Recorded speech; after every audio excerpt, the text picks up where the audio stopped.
Vamos lá. Alguém já ouviu falar na terceira hispana Triumphalis Legion? Então depois pesquisa aí na internet. O que acontece?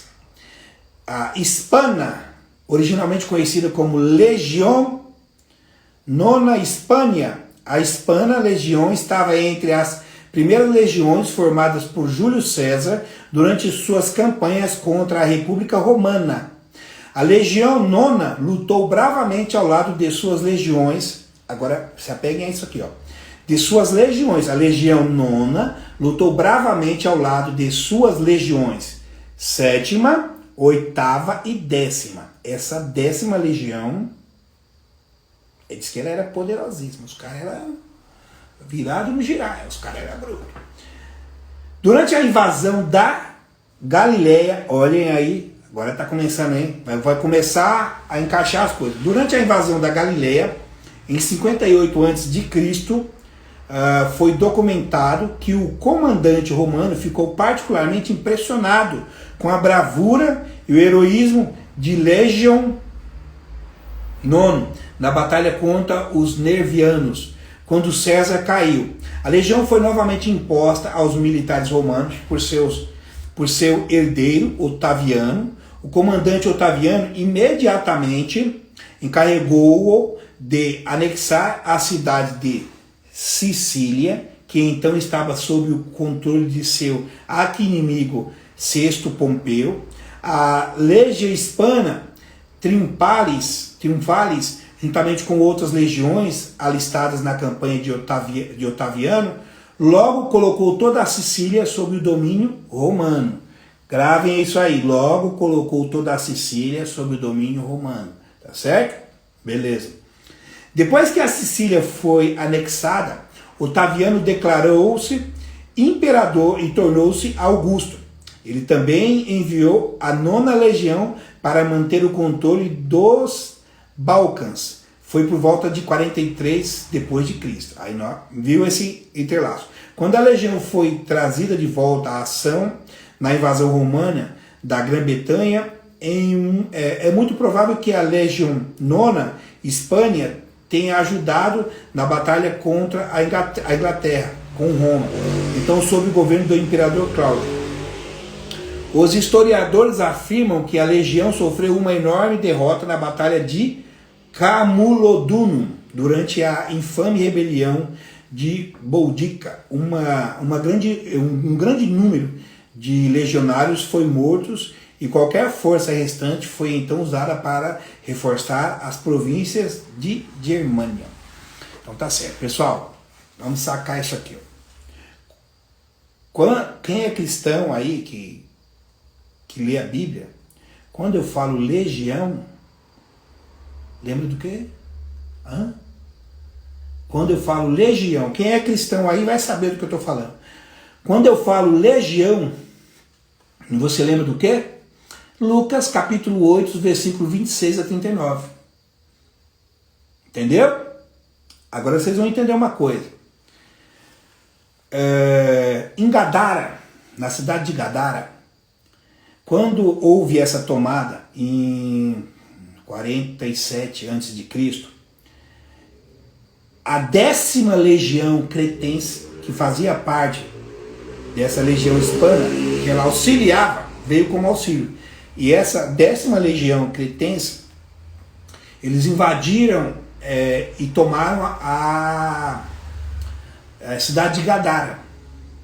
Só que assim, eram em torno de 5.000 homens. E os caras eram brutos. Os caras eram da pá virada. Então o que acontece? Quando eles tomam a cidade de Gadara, deixa eu só tirar aqui, calma aqui. Quando eles tomam a cidade de Gadara, quando eles tomam a cidade de Gadara, eles ficam por lá. Então o que acontece? 10ª frota legião cretense. Eles vêm e tomam a cidade de Gadara. E eles se alojam por ali, sobem. São navios. Imagina, em torno de 5.000 homens, bruto, com espada, bárbaros, invadindo. Quem assistiu os 300 os 300 não, quem assistiu os 300 de Esparta, não, Aquiles, que quando eles invadem a praia e vem a frota dele, de Aquiles na frente e toma toda a cidade. Foi mais ou menos aquilo. Só que assim, o que acontece? A arqueologia, em escavações ali na região da Galileia, ali em Gadara, eles encontraram pela região ali, onde provavelmente era situada a cidade de Gadara, eles acharam ali vários ossos de porcos. Só que veja bem, tanto Galileia quanto Gadara, toda aquela região, eram todos judeus. Eles não comiam porcos, mas tinham bastante ossos de porcos. E a legião, os soldados legionários, eles comiam porcos. Então o que acontece?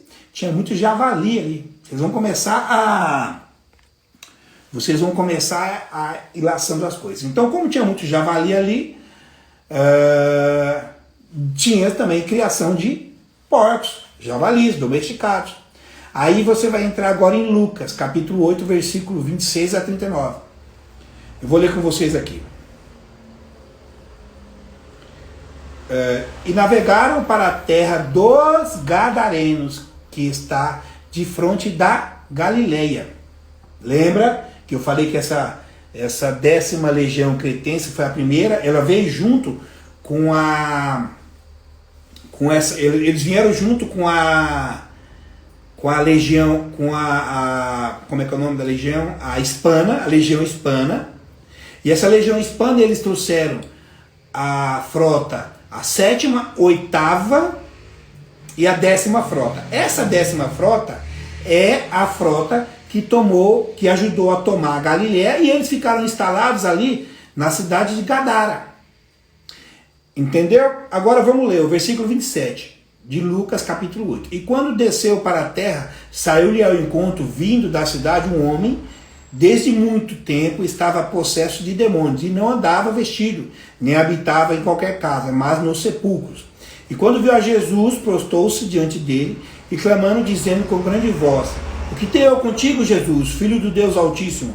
Peço-te que não me atormentes, porque tinha ordenado ao espírito imundo que saísse daquele homem, pois já havia muito tempo que o arrebatava. E aguardávamos preso, com grilhões e cadeias, mas quebrando as prisões era impelido pelo demônio para o deserto. E perguntou-lhe Jesus, dizendo: qual é o teu nome? E ele disse: Legião, porque tinham entrado nele muitos demônios. Aí, essa fala aqui, gente, Lucas, ele era um historiador, ele era médico e historiador, ele era fisiologista, entendeu? E Lucas, ele contava bem as histórias, e ele dava um ar de graça. Quando ele está contando essa história, quando ele está escrevendo o livro, que ele conta essa parte, ele está insinuando que os demônios que estavam habitando dentro do Gadareno eram os demônios da 10ª legião cretense. Ele estava fazendo um trocadilho, você entendeu? Meio que provocando os soldados da 10ª legião cretense. E aí o que acontece? Jesus vai e ordena, está aqui. E perguntou-lhe Jesus, dizendo, tal coisa. Aí no versículo 31, e rogavam-lhe que não mandasse para o abismo. E andava ali, pastando no monte, uma vara de muitos porcos, e rogaram-lhe que lhes concedesse entrar neles. E concedeu-lhe. Gente, porco não pasta. Aqui, ele está fazendo uma alusão aos bárbaros da 10ª frota da legião cretense, que invadiu Galileia e ficou ali alojada em Gadara, que, comparando eles a vacas e porcos. Só que assim, o que a arqueologia diz? A arqueologia, ela encontrou não só ossos de porcos, javalis, na região de Gadara, como achou também alguns chaveiros. Depois você entra na internet aí e pesquisa. Chaveiros com formato de javali encontrado em Gadara. Vocês vão achar, vão ver. Uns chaveirinhos. Por quê? Essa décima legião cretense que invadiu, que ajudou a frota hispana, que é a nona frota hispana, a invadir a Galileia, eles foram para Gadara, e eles se instalaram lá, pelas rapinas. E para provocar o povo que ficava por ali, eles andavam com um chaveiro, um estigma, de um porco, de um javali. E eles adotaram como bandeira deles o porco, um javali. Era para provocar os judeus que estavam ali. Só que o número de soldados dessa décima legião cretense, que invadiu, de bárbaros, que invadiu Gadara, junto com a Galiléia, auxiliando os soldados da nona legião hispana, eles eram 5.000, próximo disso, e eles não deram o braço a torcer, só que eles eram poucos, mas eles conseguiram se impor. Como? Com essa situação. Imagina, mas vamos imaginar os judeus, né, muitos, né, em vida razoável, vivendo como tinha que viver, mas aí toda hora ficava desfilando na frente deles um soldado, eles só andavam em 2, 3, 4, com espada, chaveiro e provocando. Aquilo dava uma sensação de fragilidade, de fraqueza. E aí quando Jesus manda que os espírito imundo vá aos porcos, olha aqui, ó, no versículo 33. E tendo saído os demônios do homem, entraram nos porcos e a manada precipitou-se de um despenhadeiro no lago e afogou-se. Não existe manada de porco, entendeu, gente? E porco, quando eles estão assustados, eles não correm tudo para a mesma direção, vai um para cada lado. É uma estratégia deles. E você observa aqui que a Bíblia fala que foram todos para o mesmo lado, para a região do mar. Ali Lucas está dizendo o seguinte, que Deus tinha força para mandar toda a legião de volta para o mar de onde vieram, para morrerem afogados. Mas ele não fez isso. Por quê? Porque o reino dele não era daquele mundo. Ele veio para salvar os pobres de espírito. Entendeu? Ah, mas o que isso tem a ver com a espiral de silêncio? A gente vai entrar agora, saindo da Bíblia. Você vê que eu estou contando aqui. Como que foi invadida ali a cidade da Galiléia de Gadara. Quem invadiu? Como eles se comportavam. Mesmo tendo um número menor de soldados, a população tinha muito medo. Eles ansiavam pelo Messias, achando que Jesus viria e tiraria eles do domínio dessa décima legião cretense, de bárbaros. Porque essa décima legião ficou tomando conta ali durante muito tempo. Aquele soldado que vai até Jesus, o centurião, pedir para que ele cure o escravo dele, digamos assim, ele era da legião. É por isso que Lucas fala, é uma legião de demônios. Ele está comparando o demônio com os legionários e dizendo que Jesus poderia, sim, a qualquer momento, tirar eles de lá, mas ele não tinha vindo para aquilo, ele veio para outra coisa. Entendeu? Então agora vamos sair disso. Saindo disso, nós vamos entrar agora no espiral do silêncio. Tá certo, gente? Espiral do silêncio. Temos mais uns 20 minutos aí só, tá bom? Eu vou explicar rapidinho. O que é a espiral do silêncio? Espiral do silêncio é uma teoria da ciência política e comunicação de massa proposta em 1977 pela alemã Elisabeth Noelle Neumann. Nesse modelo de opinião pública, a ideia central é que os indivíduos omitam sua opinião quando conflitantes com a opinião dominante, devido ao medo, do isolamento, da crítica ou à zombaria. Os agentes sociais analisam o ambiente ao seu redor e, ao identificar que pertencem à minoria, preferem resguardar-se para evitar impasses e esses comportamentos geram uma tendência progressiva ao silêncio, tratando-se, pois, de um movimento ascendente em espiral. Daí a denominação espiral do silêncio. Porque o indivíduo, ao não expor sua ideia automaticamente, ele compactua com a maioria, de modo que outras pessoas que poderiam com ele concordar também deixam de verbalizar suas ideias. Quanto menor o grupo que assume abertamente a opinião divergente, maior o ônus social em expressá-la. Olha só, gente. O que acontece? O que ela tá, essa teoria da ciência política proposta por Elizabeth Noelle Neumann? Ela está dizendo o seguinte: nas eleições de 1965 a 1972, na Alemanha, Noelle Neumann ela decidiu estudar, né? Ela decidiu estudar o que de fato ocorreria. Então ela descobriu que um fator importante para a mudança ter ocorrido é o clima de opinião. Que mudança? Sabe qual que era a mudança? Ela estava preocupada com os efeitos que levaram o eleitorado à mudança na reta final nas eleições.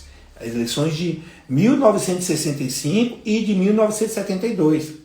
Ela, por ser uma pesquisadora política, ela foi tentar entender o porquê que isso aconteceu na Alemanha. Então ela descobriu que um fator importante para a mudança ter ocorrido é o clima de opinião. Noelle Neumann descobriu que quando um lado é superestimado, gravem isso aí que eu estou falando para vocês. Ela descobriu que quando um lado é superestimado, Lula ladrão, descondenado, com 300% nas pesquisas, não sai na rua para não ser ovacionado, enquanto o lado que perde para ele sai e arrasta multidões. Entenderam?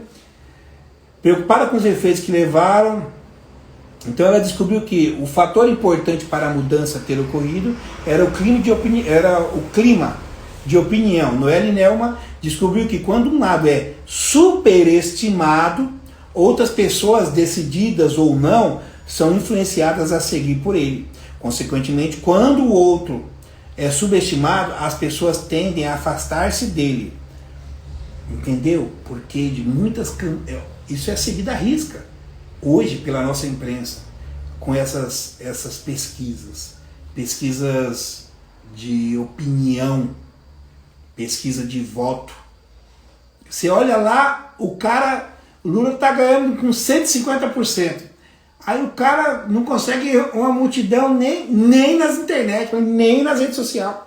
Por quê? Esse é o projeto. É isso aqui. Eles estão levando à risca o espiral do silêncio. Ou seja, superestima uma pessoa através das mídias, dos telejornais, de pesquisas, e minimiza a outra e tenta criar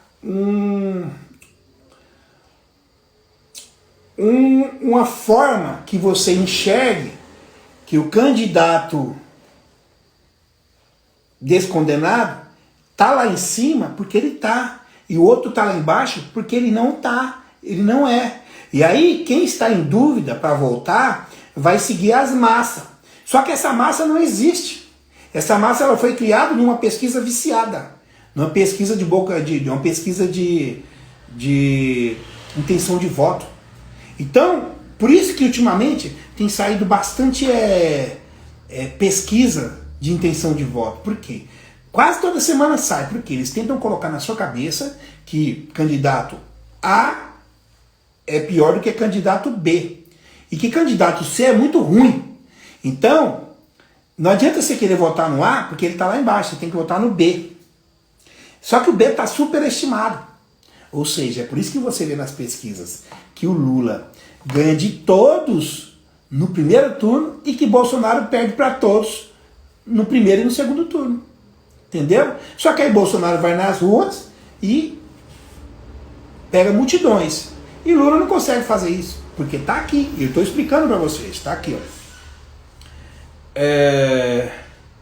Para chegar a tal conclusão, atentem para isso. Ela utilizou alguns instrumentos para medir o clima de opinião. Olha aí que eu estou falando.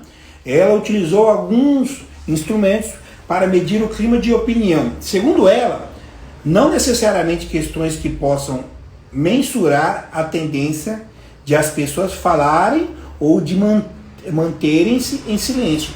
Quando submetidas a ideias diversas, daquelas que elas apoiam, outro fator importante é a opinião sobre a escolha do eleitor em função de quem ele acha que vai ganhar. Ou seja, pega pessoas influentes ou influenciadoras, cantoras, né? Ivete Sangalo, aquele casal de ator da Rede Globo lá, que recentemente o marido dela lançou um livro e estava reclamando de política. Ou seja, pega pessoas que aparentemente são influenciadoras e eles começam a falar que tudo tá ruim. E aí, imagina-se que a massa vai seguir com eles, criando um ruim imaginário para que eles, indecisos, votem no candidato de preferência de quem está articulando tudo isso, entendeu? É mais ou menos assim, ó. Vamos imaginar o seguinte: você é adolescente e você foi convidado para uma festa na casa de um amigo seu de escola. Só que você é de família, conservadora, cristã, mas é a primeira festa que você vai. Você foi convidado, são 4, 5 amigos, 4, 5 amigas que decidiram fazer uma festa, porque o pai de um deles viajou, mas deixou fazer a festa. O pai dele é liberal, bebê. Aí você chega na casa, tá todo mundo lá curtindo, dançando, aquelas músicas, sabe, funk, aquelas coisas pesadas, e você nota que estão usando droga, que estão fumando um B, estão cheirando um café branco. Você fala, pô. Aí o cara chega e fala pra você assim, ó, dá um tirinho aí. Aí o outro fala, não, dá um traguinho. Aí a menina fala, não, bebe primeiro porque é bom. Aí, quase que 100% tá querendo que você entre no clima deles. E aí, se você tem uma base familiar boa, se você é um rapaz que foi bem educado, uma moça que foi bem educada, você vai falar, seguinte, vocês podem até achar que isso aí é bom, mas primeiro, isso aí faz mal para a saúde, isso aí vai te matar mais cedo, esse negócio aí vai viciar você. É o seguinte, eu não vou usar isso não. O que eles vão falar? Você é careta, não sei o quê. Não vou usar, eu vim na sua festa. Mas, aí você começa a sentir que o clima tá ruim, o que você faz? Sai fora. No outro dia, vão começar a comentar, você é um Zé Ruela, você é um retrógrado, você não serve para ir nos rolês e tal, porque você não fez o mesmo que eles. Ou seja, morte não imediata, mas eles vão tentar de alguma forma afastar você deles, porque você não concorda. Então você colocou a sua criação e a sua educação de forma mais... tá chegando as mensagens aqui, tá atrapalhando. Você colocou sua informação de uma forma mais contundente. E isso gera problema, porque você tem aquela minoria que vai criar uma pauta, que vai apoiar aquele lado que eles querem e vão fazer muito barulho. E o outro lado que não apoia, mas que também não faz barulho. Então aquela minoria faz tanto barulho que ela começa a aparecer uma maioria. E aí parte daquela maioria que não apoiava, fala, não, aqui uns vão migrar para lá. E a teoria do espiral do silêncio é isso. É silenciar a maioria, quer seja através de reportagem, de barulho na internet, de cancelamento midiático, e ao mesmo tempo fazer com que a minoria tenha apoio da mídia, dos atores, dos cantores, e aquilo pareça ser muito grande. Entenderam? Seguindo, nessa explicação do espiral do silêncio, Aristóteles sugere que sugere que a sociabilidade é uma propriedade essencial do homem.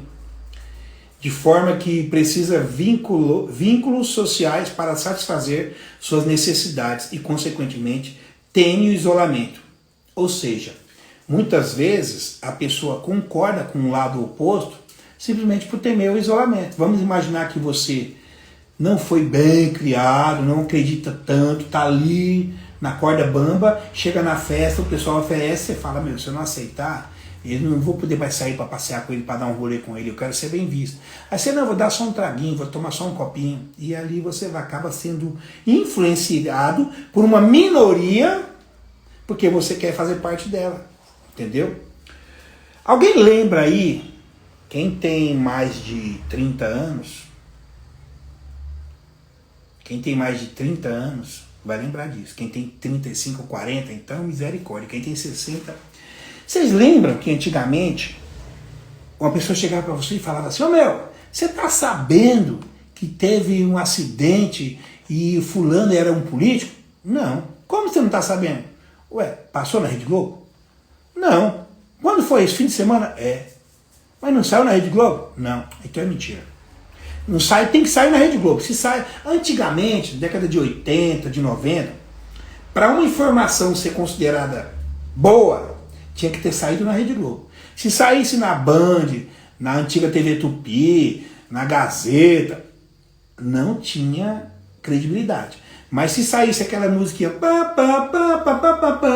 na Rede Globo, era considerada uma notícia verdadeira. Entendeu? E com isso a Rede Globo manipulava muita gente, muitas opiniões. A eleição do Collor foi através disso. Na época, a Globo pegou nos debates e colocou o Collor descendo o sarrafo nos outros, mas não colocava os outros descendo o sarrafo nele, só coloca. E a pessoa começou a acreditar nisso, entendeu? Já está acabando, mais 5 minutinhos. Gente, vocês têm... Olha só, rapidinho. A história e o contexto. Os estudos sobre o espiral do silêncio foram iniciados na década de 60. A teoria foi proposta especificamente por Noelle Nelman sobre os efeitos dos meios de comunicação de massa. A pesquisadora estudou o eleitorado social-democrata e democrata-cristão na Alemanha durante as campanhas eleitorais alemãs entre 1965 e 1972, em que os dois partidos alternavam a liderança e na reta final do processo de eleição ocorria uma súbita mudança de opinião dos eleitores de acordo com os seus estudos. E de acordo com seus estudos, ao mudar de opinião, os eleitores buscavam se aproximar das opiniões que julgavam dominantes. Entendeu? Rede Globo, década de 80, de 90, eleição do presidente Collor. E aí nós temos, o ponto principal dessa teoria é a dominação da opinião pública pelos líderes dos meios, né, do médio e de opinião. A autora vê a televisão como essencial na consolidação da opinião pública, uma vez que as discussões públicas são, em grande parte, impostas pela consonância temática mediática, que consiste em uma abordagem unilateral por diversos meios de comunicação. O que ela dizia aqui?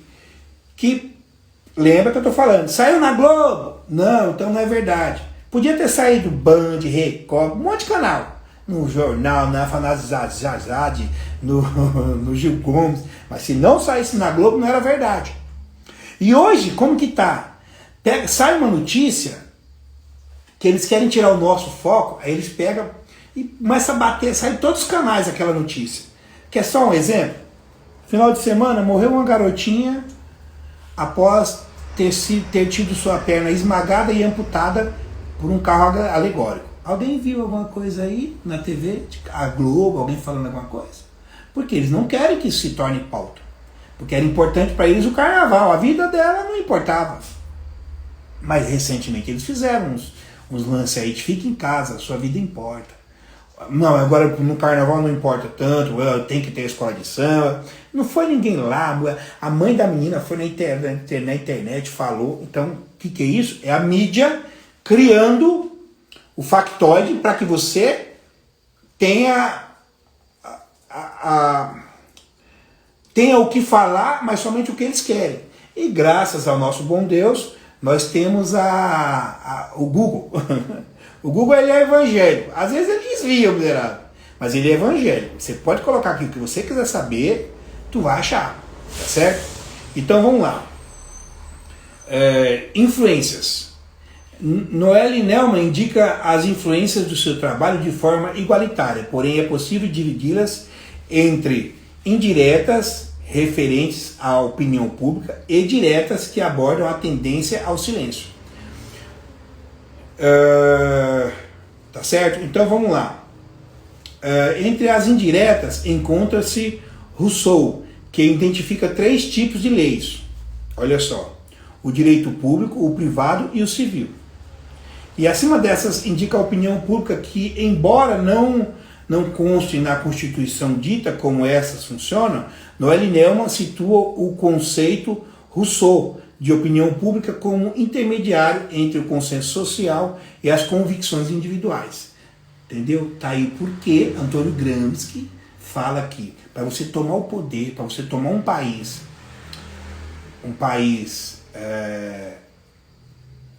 democrático, um país livre, e transformar ele em socialista e comunista, você tem que ter uma revolução cultural, a tomada da família e a tomada da religião.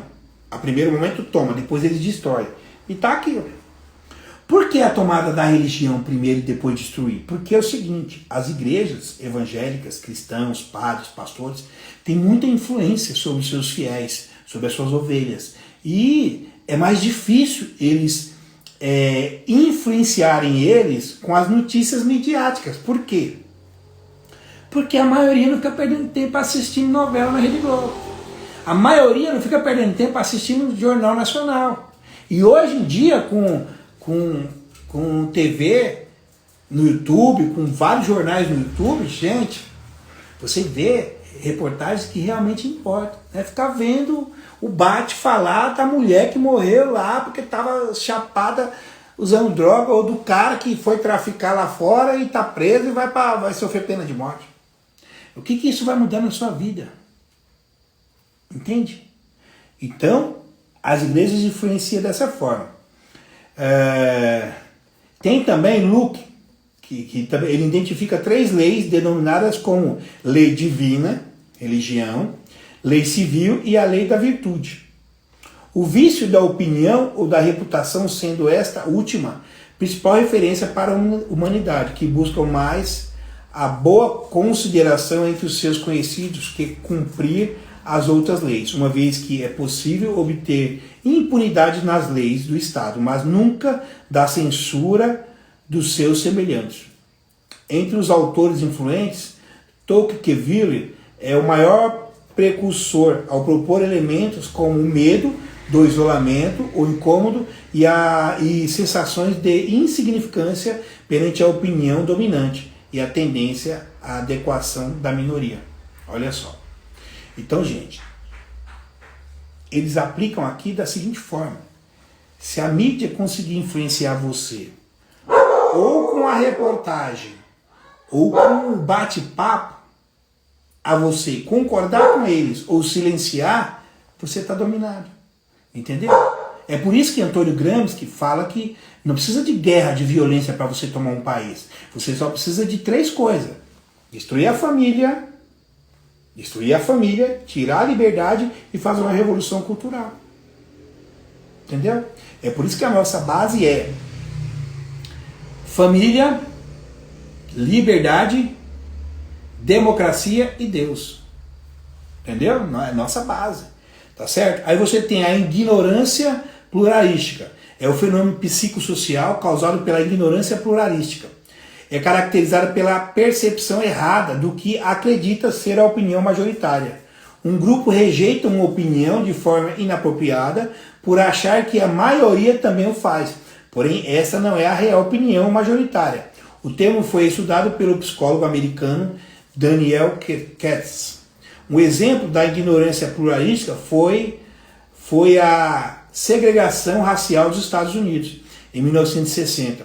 Indivíduos que não necessariamente concordavam com os termos impostos aos cidadãos negros americanos seguiam a opinião por acreditarem ser a majoritária, com medo da exclusão social, que serve de base para a explicação da espiral do silêncio. Ou seja, muitas vezes, na espiral do silêncio, você tem uma opinião, mas como a sua opinião, você não escuta ela nos meios televisivos, nos canais, aí você começa a desacreditar ela e a acreditar na minoria. A minoria que faz muito barulho, entendeu? Então assim, antigamente, década de 80 ali, 90, quer dizer, comecinho de 2000 ali, gente, a esquerda fazia um barulho tremendo. A extrema esquerda, através do sindicato, do MST, MTST, gente, era protesto, 1º de maio era uma zona. Os caras faziam muito barulho, mas a maioria estava ganhando para ir ali. O sindicato ganhava muito dinheiro, porque os trabalhadores tinham que dar um dia de trabalho por ano para eles. Os caras recebiam bilhões, era muito dinheiro. Lembra que, década de 90, eles parava a Paulista, sorteava carro, moto, até casa. Porque os caras tinham dinheiro pra caramba. E aquilo dava a impressão que era muito grande.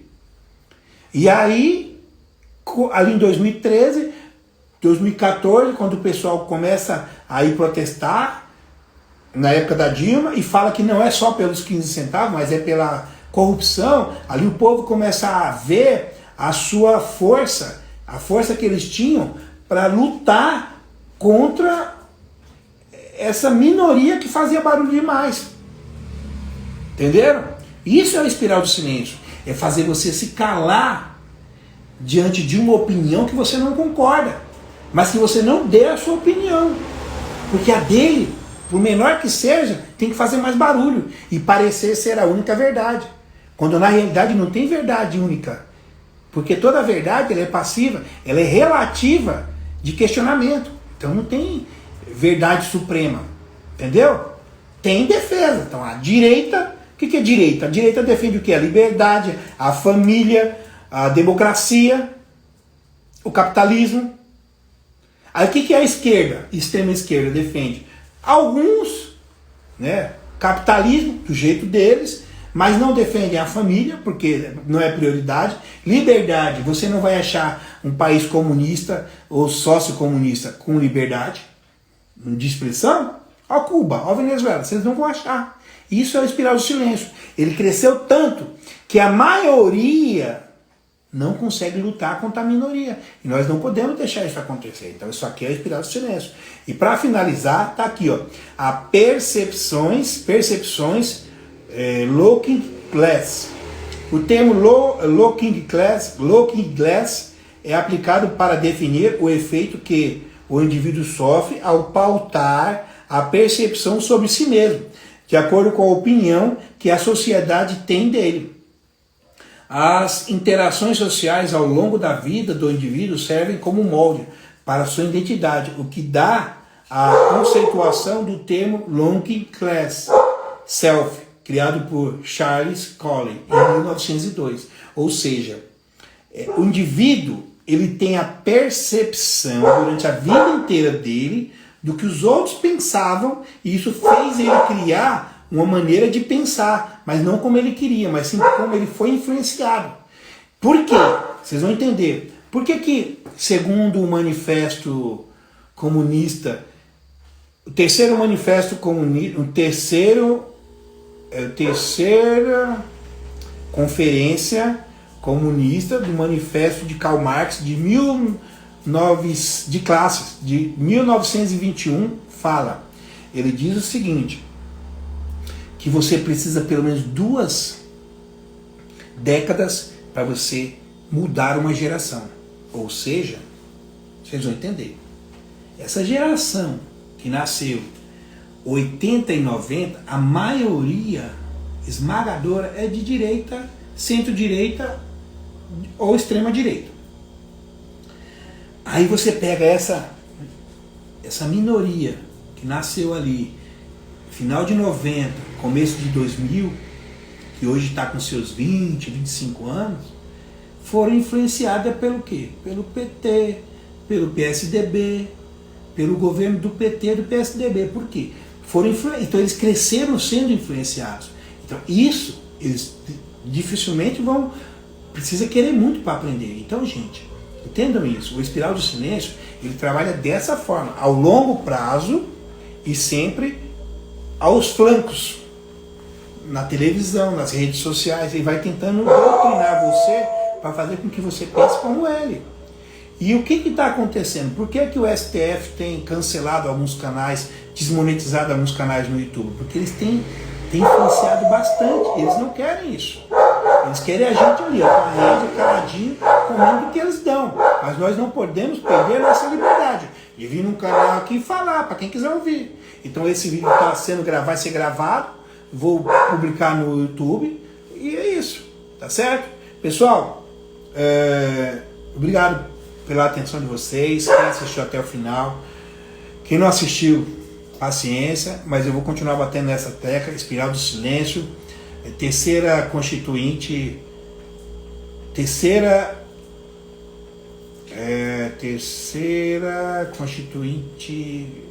comunista de 1921. Também Antônio Gramsci, vamos bater sempre nessa tecla do comunismo para as pessoas irem entendendo aos poucos, até que você conclua por tudo, o que é o comunismo e como ele age. Quando você vê esse pessoal aí cego, velho, o Lula foi condenado, roubou mesmo, o cara é um ex-condenado, foi condenado, ele não foi inocentado, ele roubou, tem provas cabais disso, ele foi condenado em 3 instâncias, e o cara tá lá cego, não, mas ele é bom, não, mas eu voto dele, eu vou votar nele. Esse cara aí que a gente precisa chegar, explicar, ensinar isso. Todos vão aprender? Não, mas quanto mais melhor, trabalho de formiguinha, por isso que eu tô aqui. Ah, você vai se candidatar. Vou me candidatar a nada não, meu querido. Eu já tenho meu trabalho, minha fonte de renda. Eu não preciso disso, mas eu quero que mais pessoas, assim como eu, aprendam isso. Tá certo? E é isso. Essa é a minha explicação sobre o Espiral do Silêncio. Tá certo? Então você quer lutar contra o Espiral do Silêncio? Dê a sua opinião. Se você quer sair do Espiral do Silêncio, quando alguém vier falar sobre política, dê a sua opinião. Aprenda sobre quem você vai votar, sobre por que você está votando nele, quais suas convicções. E fale. Porque quando a pessoa chega nesse ponto de falar assim, ó, eu não gosto de política, não falo de política, nem de religião e nem de futebol. Eu não gosto de falar. Não é que não gosta. Ele quer falar, mas ele tem medo da opinião contrária. Então ele se finge de neutro e dependendo do lado que a outra for, ele concorda com ela, senão fica calado. Essa pessoa já foi, sabe, pegada pelo Espiral do Silêncio, tá até o talo. E precisa entender o que foi isso. Não foi um Zé Ruela que inventou isso. Foi uma pesquisadora política. Ela pesquisou por que as coisas estavam acontecendo. E ela chegou a isso. Entendeu? Ah, mas eu não acredito na Espiral do Silêncio. Ah, não acredita não? Fica aí. Tu vai tomar no carretel. Vai se lascar, ainda vai lascar muita gente junto, porque vota errado. Porque não dá a sua opinião. Aí eu não tenho opinião formada sobre o aborto. Filho, enquanto você não tem opinião formada sobre o aborto, eles já mudaram até o nome. É interrupção gestacionária, interrupção fetal. Entendeu? Ah, eu não tenho opinião sobre religião. E isso continua. Logo, logo você não vai poder ter nem religião. Entendeu? Então, fiquem atentos com isso, tá bom, gente? O canal no YouTube é Movimento dos Pastores Conservadores Cristãos. Página, grupo no Facebook com o mesmo nome, Movimento dos Pastores Conservadores Cristãos. Nós temos também um canal no YouTube. Esse meu canal aqui no Instagram, eu estou usando para isso, mas eu sou profissional da área da educação física, atuo na área da saúde, sou colaborador no Hospital das Clínicas, sou licenciado, bacharel, pós-graduado na prescrição do treinamento, na fisiologia do exercício pela Universidade Gama Filho e pela FMU. Tenho também o curso de Introdução à Biologia do Câncer pela Universidade John Hopkins e Fisiologia Humana pela Universidade Duke, tá certo? Então assim, não tem nada a ver com política, mas eu procuro ler e entender para saber o que eu estou falando, tá certo? Então um forte abraço a todos vocês, obrigado pela atenção E que o Senhor abençoe a cada um de vocês, tá bom? Em nome de Jesus. Senhor, meu Deus e amado Pai, abençoa, Senhor, a cada um que assistiu ou que está assistindo, Pai. A cada um que essa palavra chegou, para que eles compreendessem o que tem a ver, Pai, política, religião, e que elas se entrelaçam. Senhor, meu Deus, que tudo seja para a sua honra e sua glória, em nome de Jesus. E continue nos protegendo com a sua coesão, correção e proteção. Perdoa-nos, Senhor, pelas nossas falhas, nossas fraquezas, nossos maus pensamentos, nossos pecados. Continua nos conduzindo segundo a tua vontade e o teu querer, para a sua honra e sua glória, em nome de Jesus e do Santo Espírito de Deus. Amém. Que o Senhor abençoe a cada um de vocês e conceda-lhes todos os desejos do coração, em nome de Jesus. Amém.